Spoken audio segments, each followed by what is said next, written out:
আসসালামু আলাইকুম। হাদি আর নেই। হাদি আর কখনোই ফিরবে না। হাদি আগের মতো আর কথা বলতে পারবে না। সেই উসমান হাদি যেই বাঘের মতো গর্জন দিত, সেই গর্জনটি আর কখনোই শুনতে পারবেন না। এরকম উসমান হাদির মতো আরও বেশ কয়েকজন নেতা বাংলাদেশে আছে।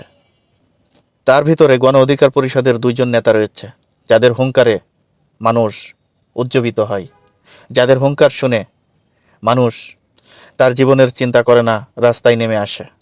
সেই ধরনের নেতা উসমান হাদির মতো সেই হাসনাত আবদুল্লাহ, সার্জিস আলম, বেশ কয়েকজন নেতা কিন্তু রয়েছে, যে যাদের নেতৃত্বে এই বাংলাদেশের স্বৈরাচার মুক্ত হয়েছে। এই আওয়ামী লীগের নেতাকর্মীর মুখের খাবার আপনারা কেড়ে নিয়েছেন, যারা নির্বিঘ্নে নির্ভয়ে এই 16-17 বছর যা খুশি তাই করেছে। তারা রাজত্ব করেছে এবং টেন্ডারবাজি করেছে। শুধু তাই নয়, তারা এই দেশের সম্পদ বিদেশে পাচার করেছে। আর সেই মুখের খাবার, সেই রাজত্ব, সেই রাজপ্রসাদ, সেই রাজার সেই আসন আপনারা নেতৃত্ব দিয়ে কেড়ে নিলেন, আর তারা চুপ করে থাকবে, এটা কি করে ভাবেন? গণ অভ্যুত্থানের পর কিছুদিন ধরে আমরা দেখেছি প্রশাসনের তৎপরতা, আওয়ামী লীগের বিরুদ্ধে অভিযান। তার কিছুদিন পর থেকেই আমরা যেটি দেখতে পারলাম, যে আওয়ামী লীগের নেতাকর্মীরা নির্বিঘ্নে নির্ভয়ে তারা প্রকাশ্যে যা খুশি তাই বলছে, যা খুশি তাই করছে।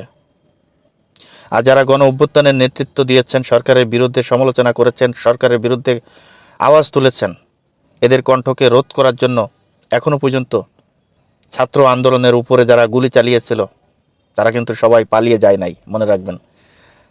তাদের যে এই অস্ত্র এখনো পর্যন্ত উদ্ধার হয় নাই, এটা মনে রাখবেন। তাই যারা এদেরকে আশ্রয় প্রশ্রয় দিচ্ছেন, তারা সতর্ক হয়ে যান। শুধু হাদি নাই, হাদির মতো আরও বেশ কিছু নেতা রয়েছে যাদের উপরে তারা এখনো পর্যন্ত টার্গেট করে রেখেছে। যেই টার্গেটগুলো অনুযায়ী তারা যদি কাজ করতে পারে, তাহলে তারা সাকসেস। তা আমি চাই না যে এরকম হাদির মতো এরকম নেতার কণ্ঠ স্তব্ধ হয়ে যায়। এই ধরনের নেতা বাংলাদেশের জন্য অত্যন্ত গুরুত্বপূর্ণ।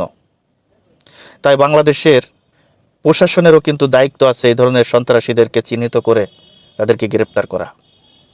সেটি প্রশাসন যেহেতু ব্যর্থ হচ্ছে, কিন্তু আমরা যারা রাজনীতি করি তারাও কিন্তু এটাকে কিছু মনে না করে আমরাও কিন্তু এই দেশকে ব্যর্থ হতে দিচ্ছি। সেটি হলো, এই হাদি আজকে কার হাতে গুলি খেয়েছে? তিনি ছাত্রলীগ করতে, এটা আয়নার মতো পরিষ্কার, সবাই জানেন। এই ছাত্রলীগের নেতা আজকে হাদির প্রোগ্রামে উপস্থিত ছিল, আপনারা জানেন। আমার প্রশ্ন হচ্ছে, হাদি এত বড় জায়গা থেকে একটা নেতৃত্ব দানকারী একজন নেতা, তিনি কি এই ছাত্রলীগ নেতাকে চিনত না?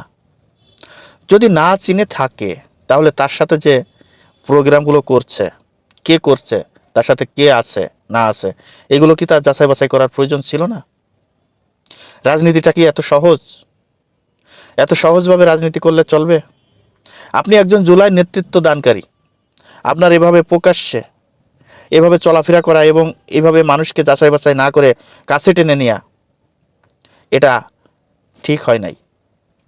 তাই হাদির মতো আরও যে সমস্ত নেতৃবৃন্দ রয়েছে, তাদের সতর্ক হওয়া উচিত। কারণ এই আওয়ামী লীগের যারা রাজত্ব করেছে 16-17 বছর, নির্বিঘ্নে নির্ভয়ে যারা রাজত্ব করেছে, যারা জুলুম করেছে, মানুষের উপরে নির্যাতন করেছে, কেউ কিছু বলার সাহস পায় নাই, আজকে তারা চুপ করে বসে থাকবে?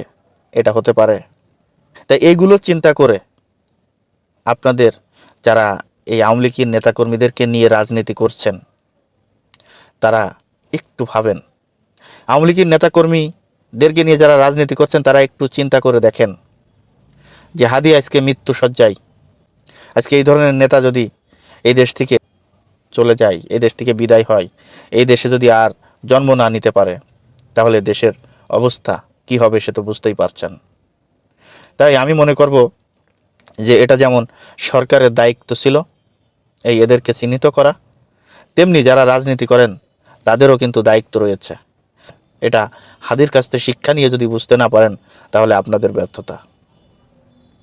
দর্শক, আজ এই পর্যন্তই। যদি ভিডিওটি ভালো লেগে থাকে তাহলে আপনাদের কাছে অনুরোধ থাকবে ভিডিওটি বেশি বেশি করে শেয়ার করবেন, লাইক করবেন, আপনাদের মতামত আপনারা কমেন্ট বক্সে জানিয়ে যাবেন।